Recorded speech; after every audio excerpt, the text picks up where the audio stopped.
إن الحمد لله تعالى نحمده ونستعينه ونستغفره ونتوب إليه.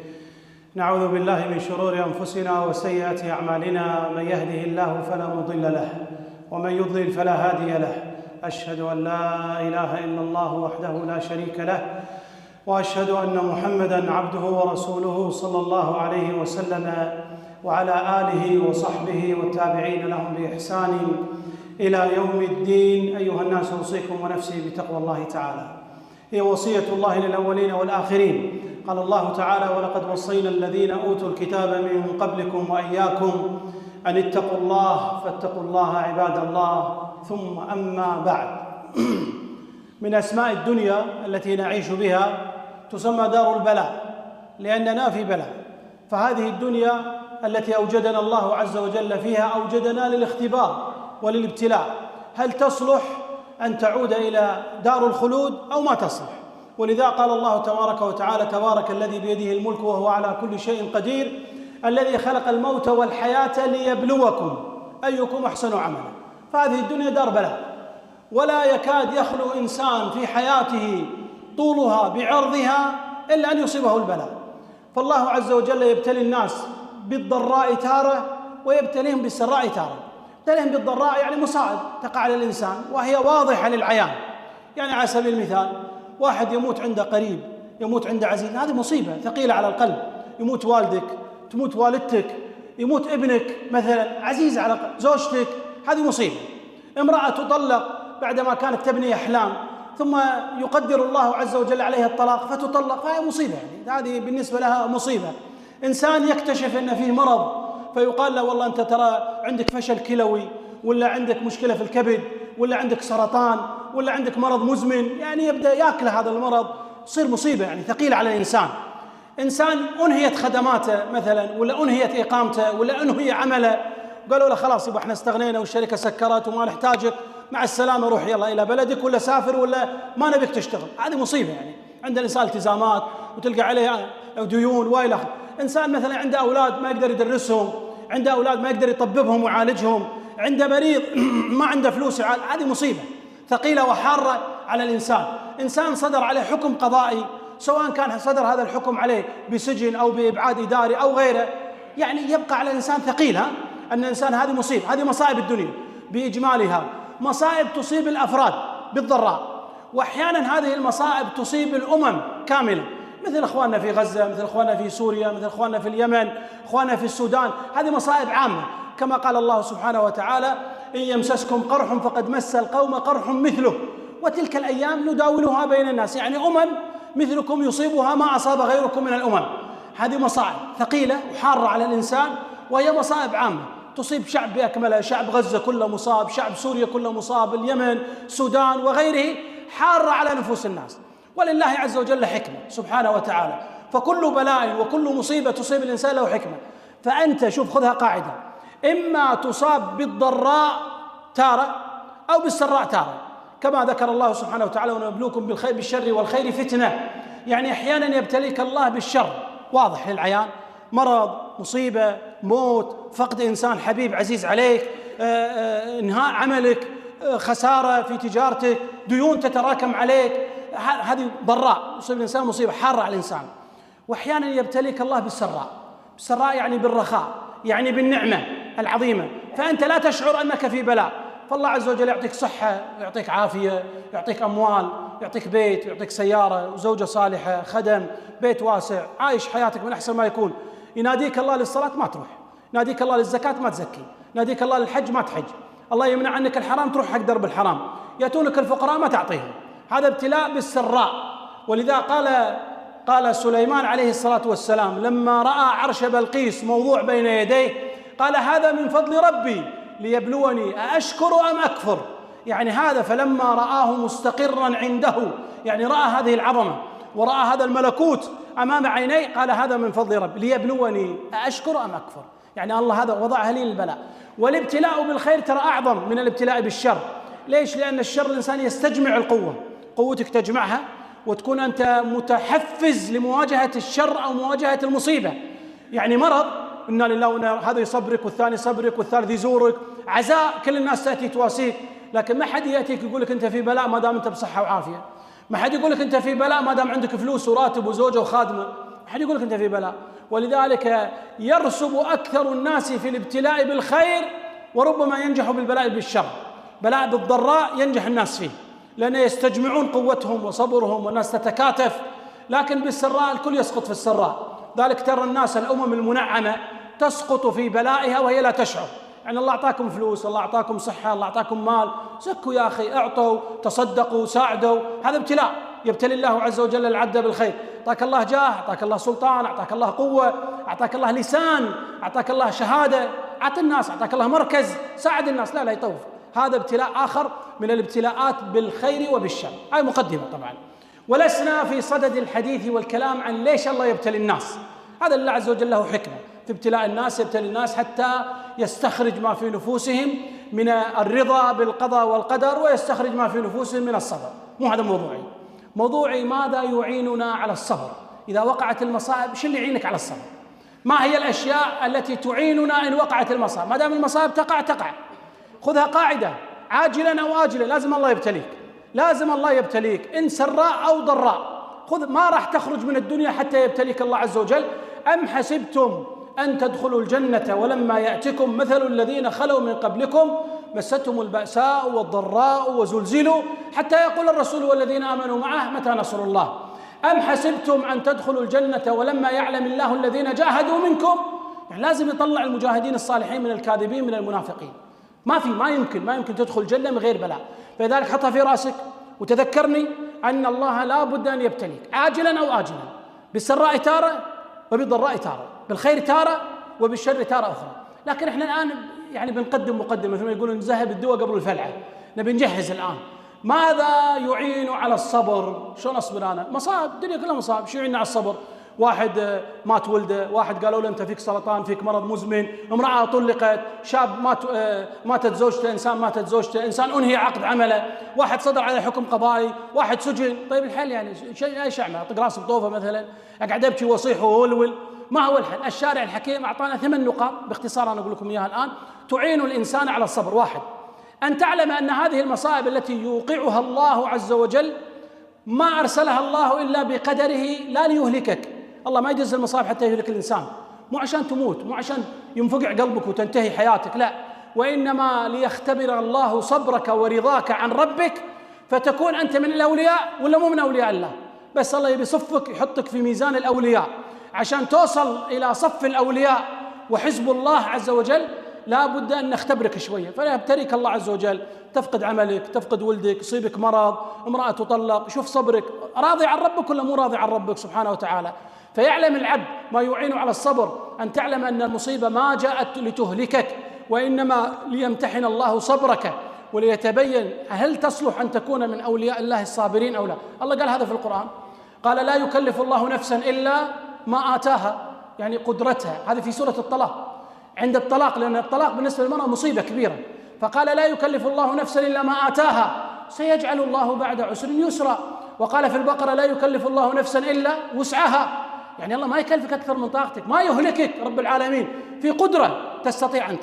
فما يعين على الصبر على المصائب أولا أن تعلم أن الله عز وجل ما ابتلانا ليهلكنا، يعني ما يبي يعذبك، ما يبي ينتقم منك، وإنما يبتلي الله المؤمنين حتى يستخرج ما فيه من صبر ويرفعه إلى الدرجات العالية. ثانيا، لا بد أن يربيك الله عز وجل على عبادة السراء والضراء والنعم والبلاء. الله تعلم أن الله عز وجل يريد أن يربينا، فتكون راض عن ربك في السراء كما أنك راض عنه في الضراء. يعني الحين الناس في حال السراء راضين الحمد لله حامدين شاكرين، لكن لما يصيب البلاء وتشتد به الأمور يقول ليش طيب أنا ايش فيني أنا؟ ما أنا أصلي وأصوم، ما أنا أزكي، ما أنا أقوم بالواجبات، ليش أنا دون الناس؟ لماذا وين الله عني؟ ليش الله ما يشوف حالتي؟ ليش الله ما يشوفوا عيالي اللي مثلا ما عندهم أموال، ولدي اللي مات صغير بين يدي، الأطفال اللي يموتون؟ فالله يبتلي العبد حتى يرى رضاه عن ربه. فمما يخفف عنك المصيبة أن الله يريد أن يرى رضاك عنه سبحانه وتعالى في حال السراء كما هو في حال الضراء. ولذلك كان المشركين يرضون عن الله في حال السراء، لكن في حال الضراء يغضبوا على الله عز وجل ويشتموا ويعبدوا غيره سبحانه وتعالى. ثلاثة، مما يعين على الصبر الاستعانة بالصلاة. الله عز وجل قال واستعينوا بالصبر والصلاة. صلاة كان كما قال بلال كان النبي صلى الله عليه وسلم إذا حزبه أمر قال أرحنا بها يا بلال، فكان صلى الله عليه وسلم يستعين بالصلاة. ولقد نعلم أنه يضيق صدرك بما يقولون فسبح بحمد ربك وكن من الساجدين. احنا نعرف أنه يضايقونك وبلاء ومصيبة وضيقوا عليك، لكن عليك أن تكون مصليا دائما لله فتتصل بالله عز وجل. فمما يعين على أن يبرد الإنسان حر البلوى والمصيبة أن يفزع إلى الصلاة. أول ما تصيبك مصيبة إنا لله وإنا إليه راجعون، أول ما يجيك أي خبر كان إنا لله وإنا إليه راجعون، اللهم آجرني في مصيبتي هذه واخلفني خيرا منها. وروح صل الله عز وجل 2 4 6 8 وابكي بين يدي الله واطلب من الله أن الله يفرج ويبدلك خير، فما قسم الله عز وجل لك خير مما قسمت لنفسك، والله يعلم وأنتم لا تعلمون، وما أراده الله لك خير مما أردته أنت لنفسك. ولذلك مما يعين على تبريد المصائب على الإنسان أن يستعين بالصلاة كما قال الله عز وجل واستعينوا بالصبر والصلاة. 4 اللجوء إلى الله عز وجل. هذا اللجوء إلى الله ترى يا جماعة فيها فن شوية. يعني أعطيكم مثال، الإنسان مثلا قالوا له ولدك مريض في سرطان أو في ما في، يروح يدور مستشفيات ويلف وما يخلي أحد ويدق على الناس وواسطات وعلاج بالخارج ويدخل الإنترنت.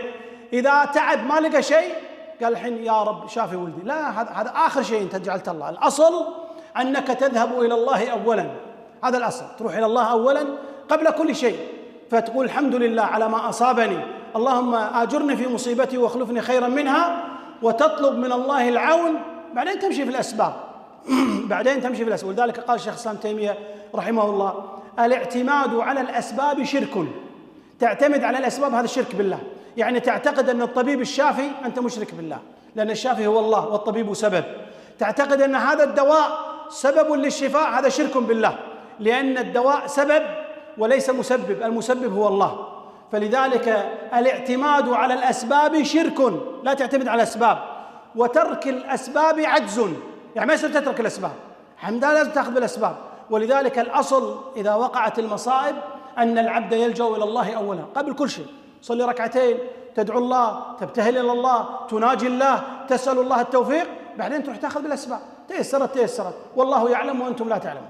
4 اللجوء إلى الله عز وجل، كما قال الله تعالى إذا أصابتهم مصيبة قالوا إنا لله وإنا إليه راجعون. وقال الله تعالى واصبروا إن الله مع الصابرين. وقال موسى لقومه استعينوا بالله واصبروا. هذا كله هو لجوء إلى الله عز وجل. 4 مما يخفف المصائب على العبد أن يلجأ إلى الله سبحانه وتعالى. 5 أن تعرف أنك في دار بلاء، مثل ما قلت أنا في المقدمة، يعني لازم أن تبتلى. جبلت على كدر وأنت تريدها صفوا من الأقذاء والأكدار. يعني هذه الدنيا لقد خلقنا الإنسان في كبد، الله خلقنا كذي. أنت مو قاعد في جنة، أنت لست في دار نعيم، وإنما أنت ولا في دار خلود، أنت في دار بلاء. ولذلك الله سبحانه وتعالى قال لقد خلقنا الإنسان في كبد، يعني في تعب، يعني في بلاء، فالإنسان في دار بلاء. فمما يخفف المصائب عليك أن تعلم أنك في دار بلاء. وفي كل واد بنو سعد، هذا مثل عند العرب، يعني في كل بيت مصيبة. ثق بالله، ما في بيت ما في مصيبة، ثق بالله تماما. يا في عندهم بنت مطلقة، ولا عندهم ولد مريض، ولا عندهم واحد مسجون، ولا عندهم واحد عليه حكم، ولا عندهم واحد مديون، ولا دور العالم كله، مو احنا، كل العالم. هذه طبيعة الحياة، طبيعة الحياة. أو شعب مبتلى، أو شعب فقير، أو شعب مهاجر. هذه الدنيا ماشية الدنيا بالطريقة هذه. ما في كل واد بنو سعد، ما في بيت ما في بلاء. عندهم واحد ميت، أمه ماتت، أبوه مات، ولده مات، عمه فيه مرض، أخته فيها سرطان، بنته تطلقت، ما في أحد ثق تماما. هذه سنة الله في الحياة. ولذلك يخفف عليك المصائب. ترى كل بيت، ما في بيت، صح البيوت مسكرة ترى، لكن بيوت فيها بلاءات الله عز وجل أعلم بها. وفي بلاءات كاملة على شعوب كاملة، في الشعب الفلسطيني هذا بلاء كامل على أمة. إخواننا في السودان، إخواننا في سوريا، إخواننا في غزة، هذول في اليمن، هذه شعوب كاملة عليها بلاء أمام العالم، الناس قاعد تشوف فقر وجوع وتهجير وإلى آخره. ففي كل مكان في بلاء، فهذا يخفف عليك المصيبة. إذا يعني أنت الله أصابك مثلا بمرض، غيرك ناس ماتت عيالها، واحدة مات عندها 9 أولاد، ناس انهدمت بيوتهم على راسهم، ناس صار لهم 7 سنوات مهاجرين قاعدين بالخيام، لا أكل لا شرب لا شيء، ناس ماتت العائلة كلها فنيت، ناس إلى الآن يدورون في غزة من مكان، من الشمال إلى الجنوب، من الجنوب إلى الشمال، والآلة تطاردهم وشعب محاصر. يعني وين العالم؟ أنت وين هذول وين؟ فلا بد أن ينظر الإنسان مما يخفف على الإنسان المصيبة، أن يعرف أنه في دار بلاء، وأن هذه الدنيا جبلت على كدر، وأنت تريدها صفوا من الأقداء والأكدار، ومكلف الأيام فوق طباعها، متطلب في الماء جذوة نار. يعني ما يمكن، هذه طبيعة الدنيا بهذا الشكل. سادسا، مما يعين على الصبر قاعدة احفظها: كل شيء يبدأ صغير ثم يكبر إلا المصاعب، تبدأ كبير بعدين تصغر. هذه احفظ القاعدة تريحك. كل شيء في هذه الدنيا يبدأ صغير، يبدأ صغير، ولد صغير بعدين يكبر، تجارتك صغيرة تكثر، وهكذا، إلا المصاعب. تبدأ قنبلة تطيح عليك، مصيبة كبيرة ثقيلة على الإنسان، بعدين تفش هذه المصيبة وتروح. ولذا قال صلى الله عليه وسلم: إنما الصبر عند الصدمة الأولى. يعني أول ما يأتيك الخبر هناك الصبر، وليس بعدين راح يصير باردة، حرها سيبرد. ولذا قالوا: واعلم بأنك إذ لم تصطبر طمعا صبرت قهرا على ما خط بالقلم. يعني قصبا عليك بتصبر، يعني ايش تبي تسوي؟ يعني امك ماتت، يعني ايش تبي تسوي؟ قالوا لك فيك سرطان بتموت، ايش تبي تسوي؟ يعني ماذا ستفعل؟ يعني ماذا ستفعل؟ عليك ان تصبر، عليك ان تحتسب، عليك ان تسترجع، عليك ان تذهب الى الله وتسال الله ان يدبر لك ويقدر لك الخير. وقدر الله خير من قدرك، وتدبير الله خير من تدبيرك، والله يعلم وانتم لا تعلمون. لذلك هذه قاعده احفظها: كل شيء من مصائب الدنيا يبدا، كل شيء في الدنيا صغير بعدين يكبر، إلا المصاعب تبدأ كبيرة تطيح على الإنسان ثم تفش، بعدين تذهب حرارتها. ولذلك النبي صلى الله عليه وسلم مر على المرأة وهي تبكي عند قبر، فقال لها صلى الله عليه وسلم: اتق الله واصبري. بس ما قال لها شيء، قاعدة تبكي على قبر، قال لها: اتق الله واصبري. قالت: إليك عني، يعني وخر عني، إنك لم تصب بمصيبتي، يعني ما تعرف معزة هذا الإنسان. قال له مشي، تركها. فلما ذهب قالوا لها: هذا رسول الله، شو تكلمين بالشكل هذا؟ بردت المصيبة، الحرة راحت شوية، ذهبت تركض إلى النبي، قالت: يا رسول الله والله ما عرفتك، سامحني. قال: إنما الصبر عند الصدمة الأولى، مو بعد يومين مو بعد 3 راح تبرد هي، لكن الصبر عند الصدمة الأولى يرضى الإنسان عن ربه سبحانه وتعالى. سادسا، إذا أصابك بلاء أو أي مصيبة مما يخفف عنك المصاب، أن من هو أفضل وأشرف على الله منك ابتلاهم الله. يا أخي خذ مثال بس النبي، بس أنا ما أقول الأنبياء، ما أقول يوسف عليه الصلاة والسلام اللي قعد له يقال 40 سنة في السجن، وهو نبي ابن نبي ابن نبي ابن نبي، يعني هو الكريم ابن الكريم ابن الكريم ابن الكريم، هذا سلسلة ذهبية. يعني ما أتكلم عن يوسف، أتكلم عن النبي صلى الله عليه وسلم. شو يعني أفضل منك وهو سيد الخلق؟ شنو نوع بلاء أنت تفكر فيه إلا أصاب النبي صلى الله عليه وسلم؟ شنو طردوه من بلده، هاجر من بلده، بعد سحر سحروه، محاولة قتل حاولوا يقتلونه صلى الله عليه وسلم، موت ماتوا بناته كلهم ماتوا في حياته صلى الله عليه وسلم، ما عدا سيدة فاطمة رضي الله عنها وارضاها. ولد صغير إبراهيم لما صار عمره 2 ونص 3 استانس فرح فيه، مات، راح الولد هذا. فقر أصابه الفقر صلى الله عليه وسلم، جوع أصابه الجوع، حرب أصابته الحرب، شتموا عرضه، تكلموا على زوج، تكلموا على زوج، هجوا نساء. شنو فكر أنت؟ شنو نوع بلاء يصيب إنسان أصاب هذا النبي صلى الله عليه وسلم، وهو صفوة الخلق وسيد الخلق وأشرف الخلق، وهو خير الخلق صلى الله عليه وسلم، وهو خليل الرحمن، وهو الذي أثنى الله عز وجل عليه، والوحيد اللي الله أقسم بحياته في القرآن، قال: لعمرك أحلف بعمرك إنهم لفي سكرتهم يعمهون. يعني من شرف مكانته أن الله يحلف بعمر النبي صلى الله عليه وسلم، وإنك هذا النبي كل شكل بلاء ابتلاه الله عز وجل فيه. ذلك إن أصابك بلاء أيا كان هذا البلاء، فاعلم أن من هو أشرف وأحسن وأكرم على الله منك أصابه مثلك وأضعاف ما أصابك، من مرض، من سحر، من قتل، من حرب، من هجرة، من طرد، من كل شيء أصاب النبي صلى الله عليه وسلم وغيره من عباد الله المؤمنين أصابهم ما أصابهم. سابعا، مما يصبر الإنسان على البلاء أن تعلم أننا جميعنا ملك الله عز وجل، والمالك يتصرف في ملكه كما يشاء. يعني أنت جئت من عدم ثم ستذهب إلى الله عز وجل، فهو اللي خالقك، ترى أنت مو خالق نفسك ولا أبوك ولا أمك، هو اللي أوجدك. وما بكم من نعمة، أي نعمة تكلم عنها فمن الله، سمعك، بصرك، عينك، مخك، رجلك، صحتك، عافيتك، كلها من الله عز وجل. ولذلك كل النعم من الله، فإن فعل الله بك ما فعل فهو المتصرف في هذه النعمة. ولذا كان النبي صلى الله عليه وسلم يقول في العزاء، يقول: لله ما أخذ ولله ما أعطى. يعني نحن ملك الله، فإن أخذك أخذك المالك، وإن أعطاك أعطاك المالك، فهو الواهب سبحانه وتعالى، فكل شيء هبة من الله. أنا قلت كم مرة، قلت والله يا جماعة هبة من الله، يعني من فضل الله علينا سوانا بشر، ما أنت قطو تحت السيارات قاعد، ولا أنت طير تطير بهالشمس هذه، ولا أنت حمامة يصيدونها، ولا أنت دجاجة تذبح، ولا خروف يقدمون على العشاء تفضلوا على عشاكم، ولا بعير يتيه في الصحراء، ولا أسد عايش في الغابات. يعني هذا من نعمة الله، نعمة عظيمة سواك إنسان لا إنسان. يا أيها الإنسان ما غرك بربك الكريم الذي خلقك فسواك فعدلك في أي صورة ما شاء ركبك. يعني هذه نعمة من الله عز وجل على الإنسان، ولذلك هذا الواهب هو الله. إن أخذ فاعلم أنه هو الواهب وهو المالك. ولذلك قال الله سبحانه وتعالى: وما بكم من نعمة فمن الله. وما المال والأهلون إلا ودائعه، ولا بد يوما أن تسترد الودائع. يعني احنا أموالنا وأهلنا هي ودائع من الله، إذا أخذها الله عز وجل فهو المتصرف بها سبحانه وتعالى. ثامنا وأخيرا اليقين بحسن جزاء الصابرين. يعني سبب جزع الناس أن ما عندهم يقين بأن الله سيجزيهم خير. لو الإنسان عنده يقين بأنه إذا صبر سيجزيه الله عز وجل أجرا عظيما راح يصبر، بس ما عندنا يقين، ما عندنا يقين. يعني أعطيكم مثال الآن، لو الطالب اللي يدرس في الجامعة ما عنده يقين بأن الشهادة راح تنفعه وتوظفه ما راح يتوظف، ولذا ما راح يدرس في الجامعة، لأنه يقول ما منها فائدة. لكن عنده يقين بأن هذه الشهادة راح تنفع وراح يتوظف بها. لكن لو كان عنده يقين أن الشهادة ما تنفع ما تلقى أحد يدرس أصلا. وهذا أحد الأسباب، بالمناسبة هذا أحد الأسباب أن بعض الناس تتململ من خطبة جمعة ولا من محاضرة ولا من درس ولا من صلاة تراويح. ليش؟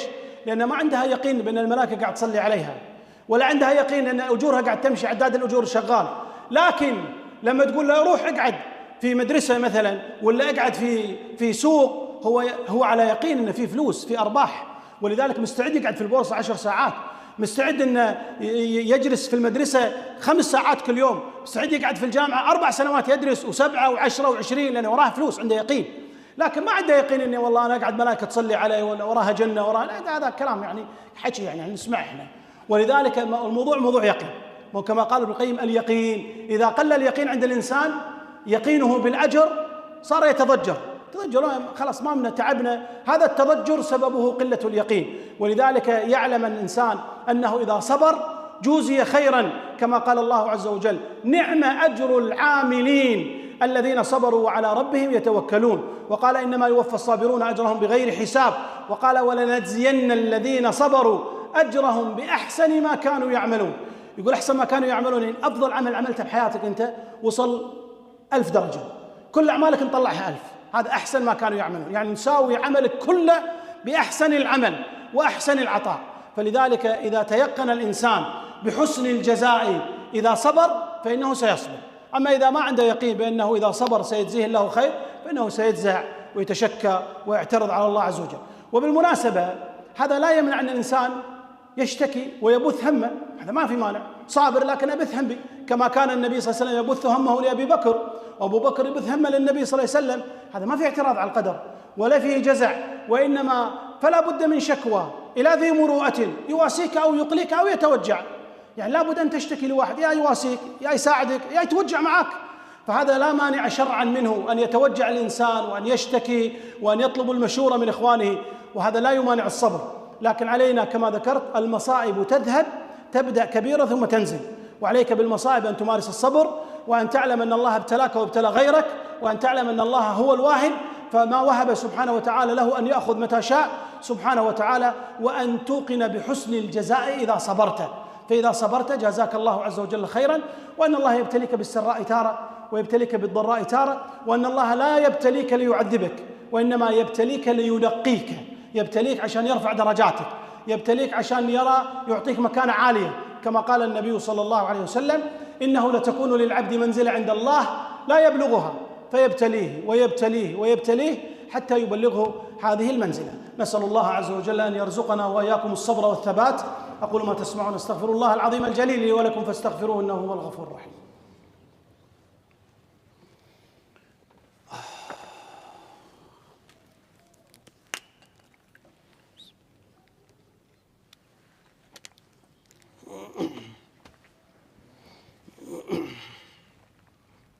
الحمد لله رب العالمين. وأشهد أن لا إله إلا الله وحده لا شريك له ولي الصالحين، وأشهد أن محمدًا عبده ورسوله خير خلق الله والمرسلين، صلى الله عليه وسلم وعلى آله وصحبه والتابعين لهم بإحسان إلى يوم الدين.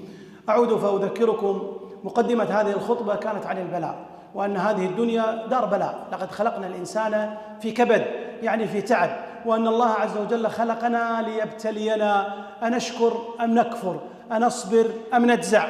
فإذا وقعت المصائب على الإنسان، أنا لا أتكلم ليش الله يبتلي، لكن أقول إذا وقعت المصائب على الإنسان أيا كانت هذه المصائب فردية أو جماعية، تصيب أشخاص أو تصيب سواء كانت هذه المصيبة جاءتك مفاجئة أو جاءتك بالتدرج، على الإنسان إذا وصلت إليه هذه المصائب أن يحتسب الأجر عند الله عز وجل، وأن يتوكل عليه، وأن يفزع إلى الصلاة، وأن يصبر، وأن يعلم أن الله ابتلى من هو خير منه، وأن الله لم يبتليه ليهلكه، وإنما يبتليه لينقيه ويرفع درجته سبحانه وتعالى، وأن هذا البلاء وقت ثم ينتهي هذا الوقت، وتدبير الله للعبد خير من تدبيرك لنفسك، وأن الله لا يكلفك فوق طاقتك، وإنما قال الله تعالى: لا يكلف الله نفسا إلا ما آتاها، يعني بحسب قدرتها.